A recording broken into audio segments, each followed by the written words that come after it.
आइए फ्रेंड्स, मैं दीपक नागर स्वागत करता हूं आप सबका अपने YouTube चैनल पर। आइए इस क्वेश्चन को स्टार्ट करते हैं।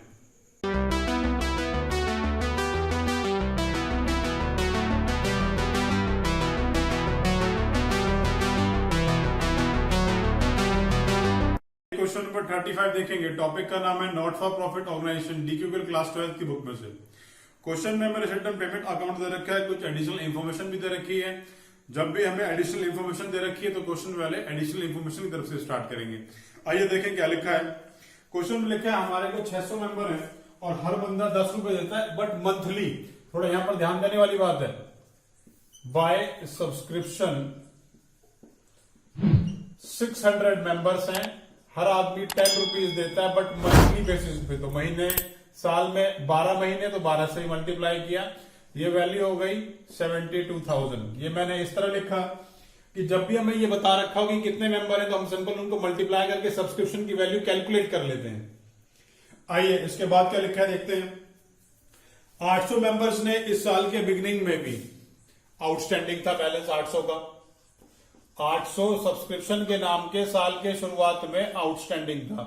अब एक बार जैसा रिसिप्ट एंड पेमेंट की तरफ देखेंगे, उसमें कुछ पैसा आ गया है। वो पैसा कितना है? पिछले साल के 600 रुपए आ गए, लेकिन आने कितने चाहिए थे? 800, तो कितने रह गए? 200। वो एट द एंड में मैंने आउटस्टैंडिंग में लिख दिए हैं। इसके बाद subscription received in advance, subscription received in advance, receipt and payment में सब्सक्रिप्शन के लास्ट में लिखा है वो लिख दिया मैंने यहां पर। अब एक बार जरा सा काउंटर चेक कर लेते हैं। एक सेकंड एडजस्टमेंट भी लिखी है, the donation of 2500 were wrongly included in the subscription of the current year. इस साल टोटल पैसा कितना आया है? 70,000। इस टोटल में से वो कहता है 2500 की सब जो डोनेशन के पैसे हैं वो गलती से सब्सक्रिप्शन में ऐड कर दिए। दिस मीन्स इस साल कितना पैसा आया है सब्सक्रिप्शन के नाम का? 67500। और आना कितना चाहिए था? आना कितना चाहिए जो आपने इनकम एंड एक्सपेंडिचर में लिखा था वो फिगर वहां से लिए। दोनों का डिफरेंस कितना आ गया? ये है outstanding subscription at the end. एक बार इस बात को दोबारा से समझ लेते हैं। टोटल सब्सक्रिप्शन हमें रिसिप्ट एंड पेमेंट में दे रखी है 70,000 फॉर द करंट ईयर। इसमें से वो बोल रहा है कि 2500, तो पिछले साल वो जो है 25,000 तो 2500 तो डोनेशन हमने गलती से इसमें इंक्लूड कर ली, तो डोनेशन को मैंने हटा दिया। हटाने के बाद कितनी वैल्यू रह गई? 67,500। लेकिन आना कितना चाहिए? 72,000। तो डिफरेंस क्या आ गया? Outstanding subscription at the end for the current year value हो गई 4500।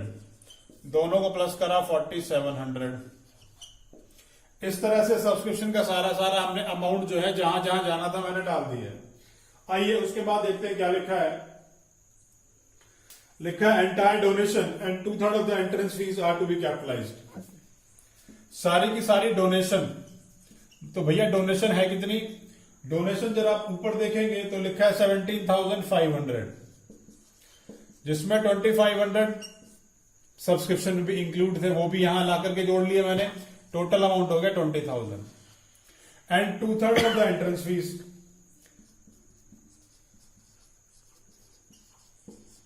एंट्रेंस फीस कितनी है? 15,000, उसका 2/3 10,000। इन दोनों अमाउंट्स को हम कैपिटल में भी प्लस कर सकते थे या हमने अलग से भी लिख सकते हैं, कोई दिक्कत नहीं है। आइए आगे चलते हैं। इंश्योरेंस प्रीमियम, सॉरी, इसका जो 1/3 का अमाउंट रह गया एंट्रेंस फीस, उसे हम इनकम मानेंगे, उसको हम इनकम साइड में शो कर देते हैं बाय एंट्रेंस फीस, ताकि ये सारी की सारी जो बातें हैं वो एक साथ ही एक पर्टिकुलर टॉपिक के ऊपर पूरी हो जाए। एंट्रेंस फीस जहां जहां डालना था मैंने वहां डाल दिया, उसके अलावा कहीं नहीं जाएगा। इंश्योरेंस प्रीमियम का पैसा 3 महीने एडवांस में दे दिया है, तो इंश्योरेंस प्रीमियम खर्चा है। इंश्योरेंस प्रीमियम अमाउंट है 1200।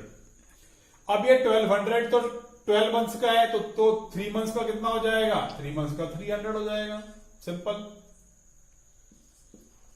ये अमाउंट प्रीपेड इंश्योरेंस का हो गया 900, यहां डाल दिया, और जो प्रीपेड है वो हमारी क्लोजिंग बैलेंस शीट के एसेट में आ जाएंगे।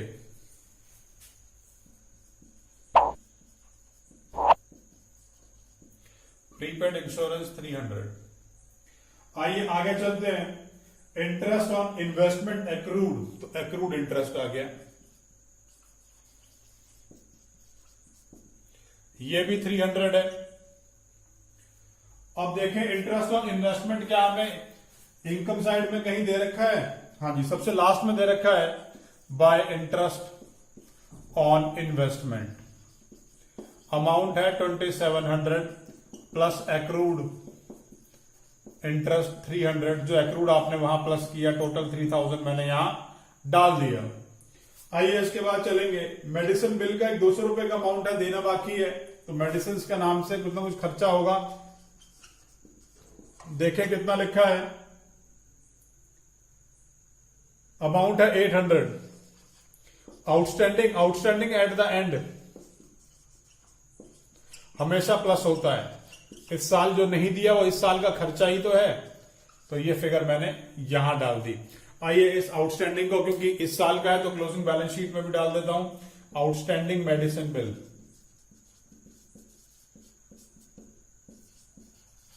200।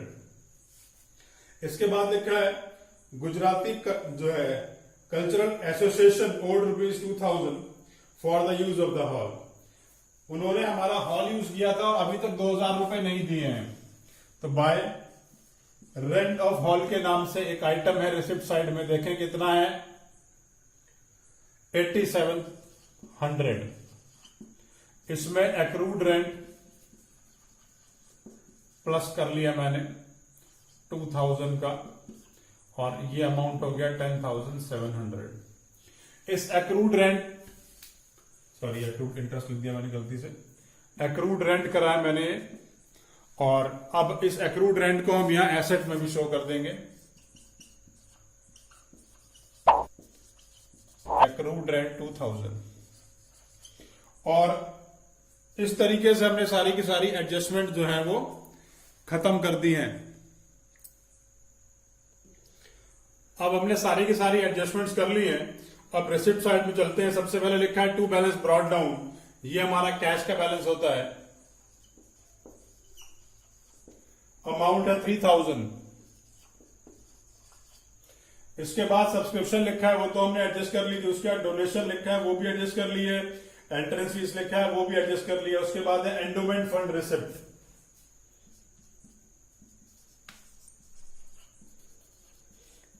Endowment fund receipt. Capital receipt है, क्लोजिंग बैलेंस शीट में लिख दिया 14000। उसके बाद है life membership fees,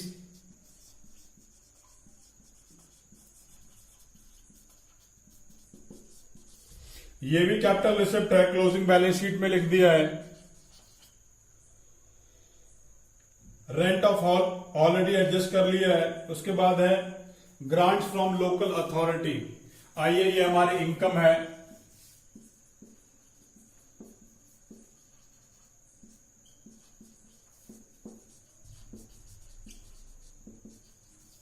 grants from local authority है 4000। Proceeds from charity show,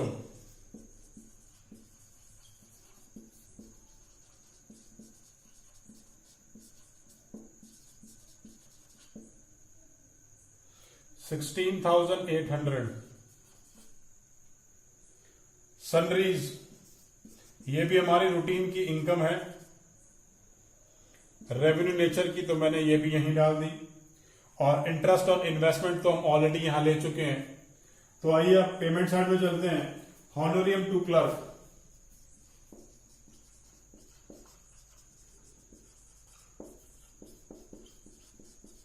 हॉनोरियम to clerk का अमाउंट है 10,000। उसके बाद लिखा है कॉस्ट ऑफ कार, तो कॉस्ट ऑफ कार को थोड़ी देर के लिए होल्ड पे रखते हैं। और उसके बाद है कार एक्सपेंसेस, कार एक्सपेंसेस है 4200। आइए उसके बाद लिखा है बिल्डिंग एडवांस, बिल्डिंग भी हमारा एसेट है, तो बैलेंस शीट के एसेट में डाल दिया, क्लोजिंग वाले में बिल्डिंग के नाम से 25,000। और ऊपर जो कार जो है कॉस्ट ऑफ कार मैंने छोड़ दी थी 80,000, उससे भी लिख देता हूं हैंड टू हैंड। आइए आगे चलते हैं। उसके बाद लिखा है चैरिटीज, तो चैरिटी भी हमारा खर्चा है, अमाउंट है 2000। उसके बाद मीटिंग एक्सपेंसेस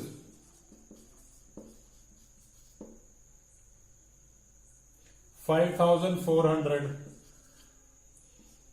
उसके बाद electricity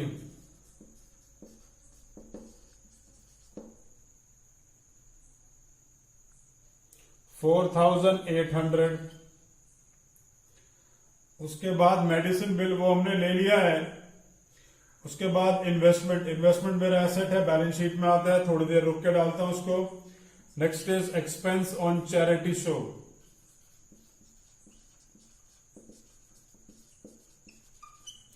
expense on charity show है 6200। उसके बाद टू इंश्योरेंस प्रीमियम 1200। अच्छा सॉरी, ये तो मैंने पहले ही डाल दिया था, इसकी एडजस्टमेंट थी। और इस तरीके से सारे खर्चे पूरे हो गए। इन्वेस्टमेंट और एक कैरी डाउन की वैल्यू बाकी है। इन्वेस्टमेंट मेरे लिए एसेट है, तो बैलेंस शीट में लिख देता हूं। इन्वेस्टमेंट की वैल्यू है मेरी 20,000 और कैश और बैंक का बैलेंस क्लोजिंग वाला दे रखा है 400।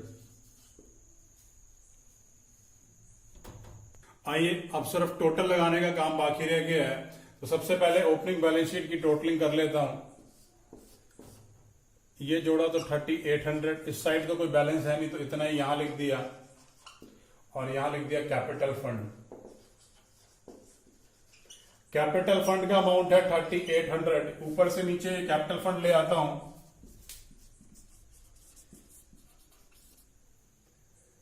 $3,800।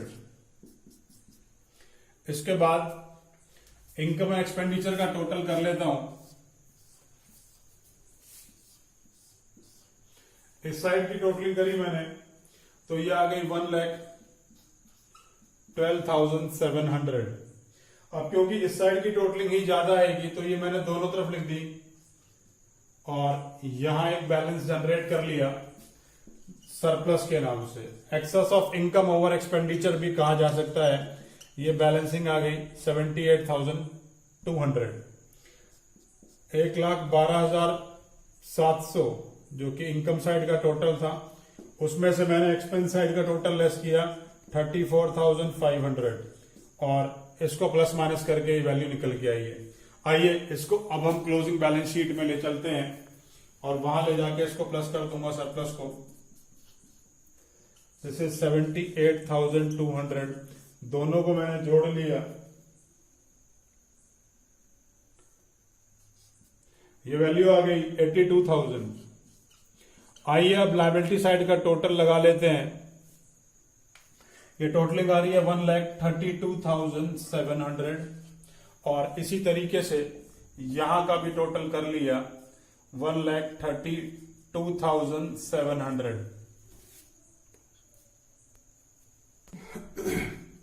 और फाइनली इसी तरीके से हमें एक क्वेश्चन करके दिखाना है।